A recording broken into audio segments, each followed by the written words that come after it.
All right, everybody, here is part two of our IA process. So the video I posted, I guess yesterday, was it?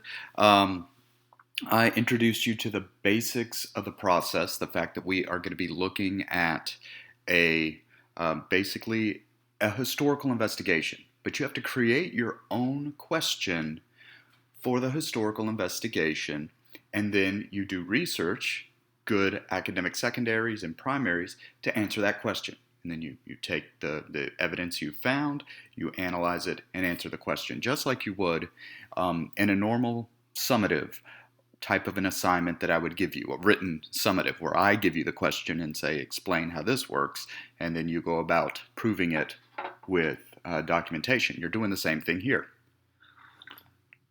There are a lot of different aspects to it. I mentioned before there's a part one where you do a source, looking at sources and a source evaluation for two of your sources, and you'll be looking at OPCVL.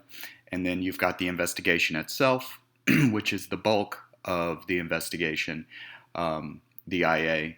And then you have a reflection. The first two parts, the evaluation of sources and reflection, are kind of standalone pieces where you're talking about different parts of your process. The investigation portion, that central section, which is about 1,300 words or so, that's kind of the general guidelines they give you. Because the entire thing is only 2,200 words. That's where you're laying out your question.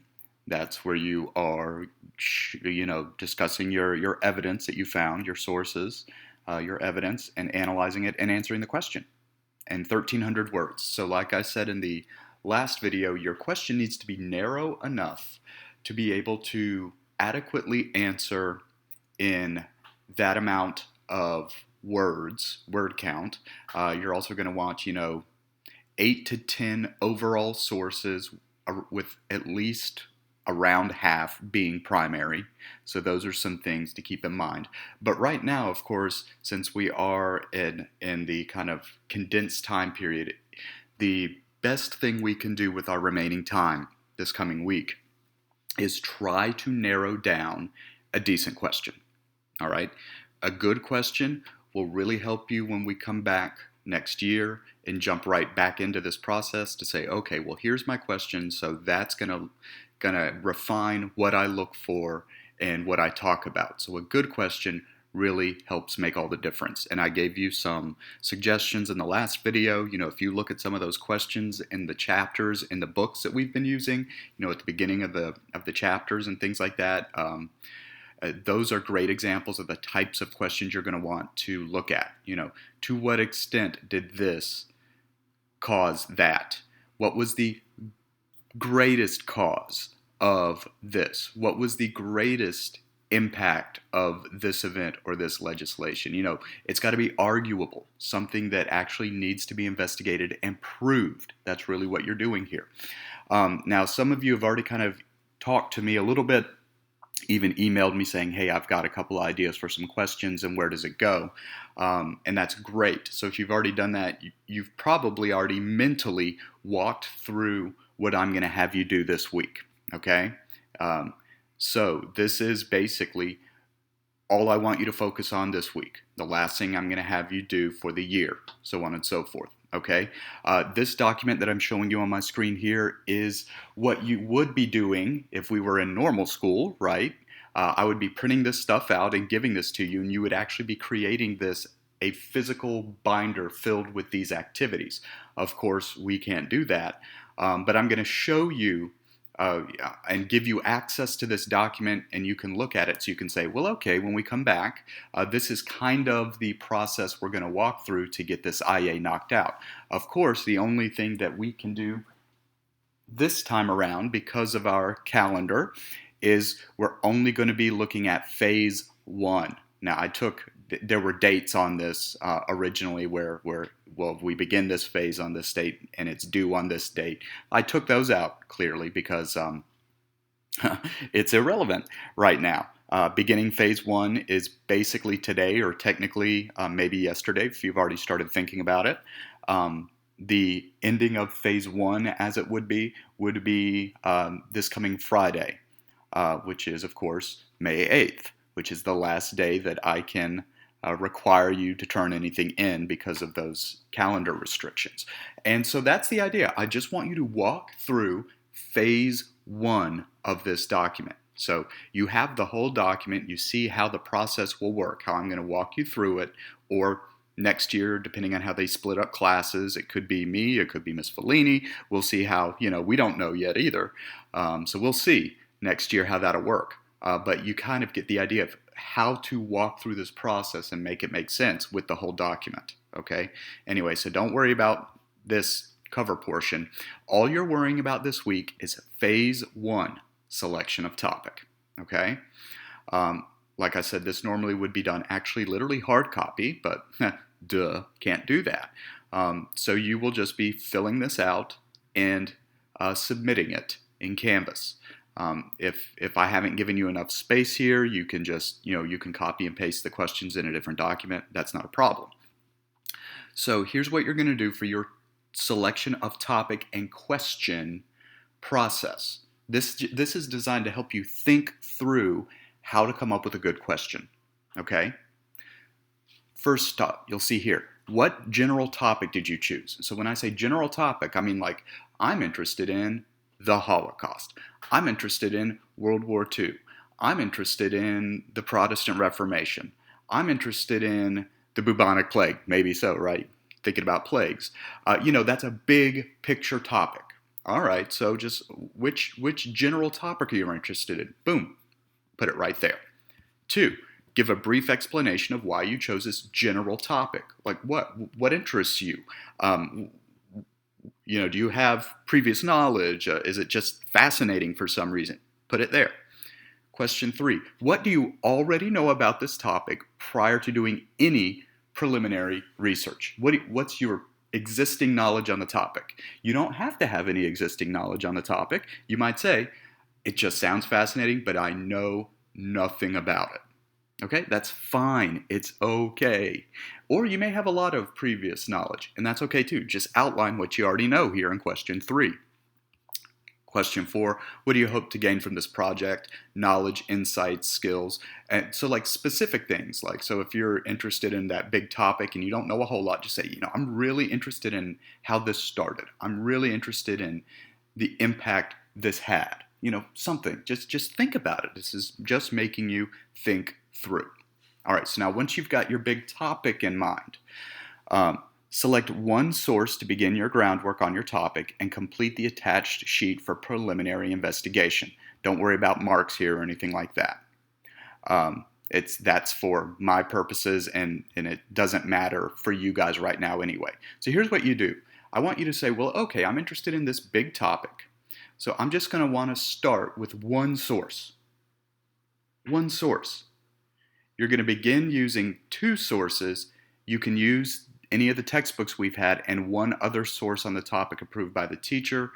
This is what we're looking at here, because your topic choice may have nothing to do with any of the texts that we have looked at this year. Like I said, you want to do the Protestant Reformation or the bubonic plague or something like that?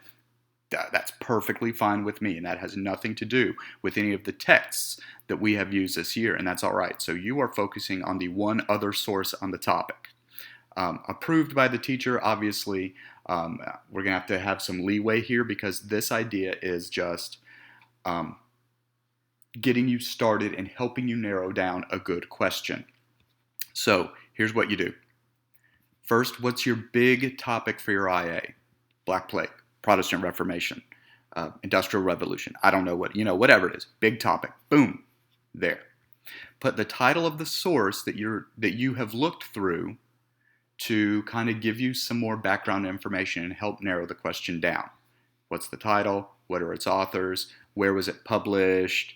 If it gives you that information. What's the publisher? If it gives you that information and the date published. It's just basic biographical information for the source that you use to help narrow your question down. That's it, okay? Easy cheesy. Don't sweat it. Now, here's the important part. Here's the really important part.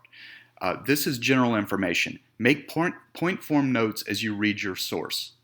So as you're going through this source to help narrow down the topic, take notes. Take little notes. What are you learning? Boom.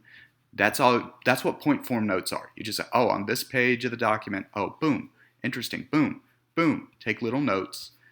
Note where you find it. Now, obviously, if it's an online publication and it's not broken down into page number, obviously you won't put anything here. Okay?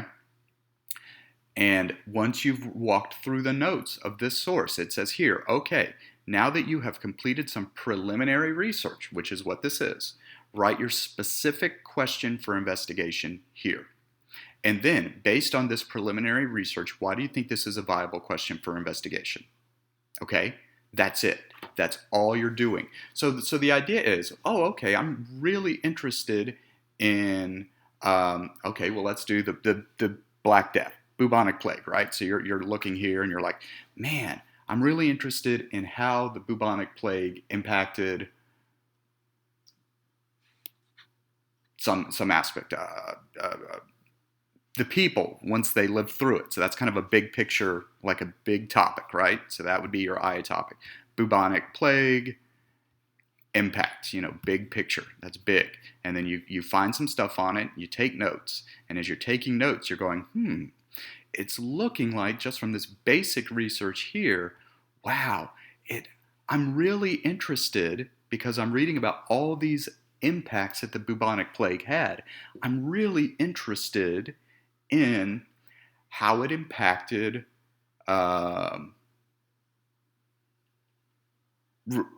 religious life. I've read a lot about how, man, it seems to be having this huge impact on people's religious lives. Man, I never knew that. I never thought that that's a really, really interesting question. I wonder how really does the bubonic plague, the Black Death, impact the religious lives of people who went through it?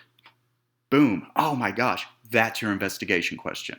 So, to what extent or how did the bubonic plague impact, or to what extent did the bubonic plague impact people's religious lives, survivors' religious lives? And so that becomes your basic question. So now all the research that you will do will then now just be focused on bubonic plague, people's religious lives afterwards, during and after. That would be so do you see how now narrowing down this question is now going to guide the way you do the rest of your research? And then say, well, okay, based on this preliminary research, why do I think this is a viable question? So from what you have read, doing this just quick look through of one source. I'm only making you write out notes for one source and give biographical information for one source, but you may look at a couple of different sources. So why do you think this is a doable question? And answer it here. Okay? And like I said, obviously, like I haven't given you enough space here to answer that question. You might want to copy and paste those questions in a different document. That's perfectly fine. Okay? Because it will mess with the spacing. Remember, like I said, this is intended to, or normally under normal circumstances, be printed out, and you would have a physical copy of this. Obviously, we're not doing that. So like I said, you can copy and paste the questions in another document if you so choose. And that is what you will give me end of week. May 8th, 11:59 p.m. is walking through this basic process, okay? The most important part, this is not as important, but I mean, it is important too, is the notes you're pulling from this preliminary research, how that helped you narrow down the question. What is your question that it narrows you down to? And then why is it a viable question for investigation? Okay? So that's phase one. That's what I want you to give me by the end of the day, May 8th. And that is going to be the last thing that we do. And we're going to come back with these questions next year, and we're going to say, okay, now that this is the question I've narrowed down at the end of junior year, how does this now point me towards my research at the beginning of senior year? Don't worry, you are not married to this question. Your question can change as you research more next year, because what you'll find is as you now do more serious research, you may find that the question doesn't work as well as you thought, or you might need to narrow the question down even further because you're finding so much information. That's not a problem. So don't sweat it. Okay, you're not married to this question as stated, or at all.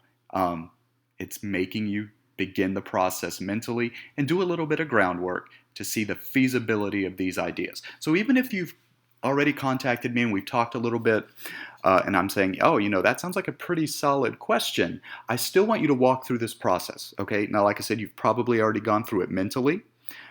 Maybe you haven't done the preliminary research aspect like this. Go ahead and just do it quickly, just because you may find after doing your preliminary research already, you might say, ooh, you know what? I already know how I'm going to narrow this down some more. So just walk through the process. This will be it for the year. If you are scratching your head going, what the heck? As you're trying to do this, remember, this is not supposed to be ultra crazy in-depth detail. You shouldn't have to be reading, hundreds of pages of research here to narrow down this question. This is just beginning the process, guys, okay? Do your best, though, because the better question you come up with, the better overall product you will have next year. So, guys, that's your goal for next week. Please, if you have any questions, email me. Jump into a Zoom meeting. I've got multiple each day, or if those times don't work for you, just email me and say, hey, can we do a Zoom meeting at this time or something? We'll work it out. We'll help you. I'll help you out. This is the biggest part of my job with the IA, is to help guide you through the process. So please, let me do my job, right? If you need help on this, ask for help and I will help. Okay? There we go. That is your biggest step for this coming week. So start thinking, start doing some of that little bit preliminary research, and I am very interested to see what you come up with. All right, guys, have a great week.